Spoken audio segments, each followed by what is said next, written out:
अर्धा नारळ बारीक चिरून घ्यायचा. खसखस व ड्रायफ्रूट तुपावर भाजून ठेवायचे. नारळ मिक्सरच्या भांड्यात टाकायचा. 4 चमचे भाजली खसखस व वाटीभर छान भिजवलेले तांदूळ घालायचे. गरजेपुरते पाणी घालून बारीक वाटून घ्यायचे. उकळलेल्या 1 लिटर पाण्यामध्ये 2-4 चमचे साजूक तूप घालायचे. आता यात तांदळाचे मिश्रण घालून एकजीव करायचे. सतत ढवळत राहायचे. 8-10 मिनिटांनी यात मोठी वाटी भरून साखर घालायची. तसेच 1 ग्लासभर गरम दूधही घालायचे व सतत ढवळत राहायचे. 3-4 मिनिटांनी 1 चमचा विलायची पावडर घालायची व तुपावर भाजलेले काजू, बदाम, मनुके, पिस्ते असे आपल्या आवडीचे ड्रायफ्रूटही घालायचे.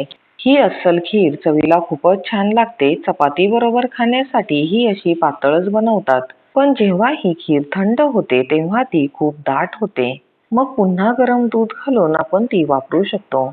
रेसिपी आवडली असेल तर लाईक, सबस्क्राईब, शेअर करा. धन्यवाद.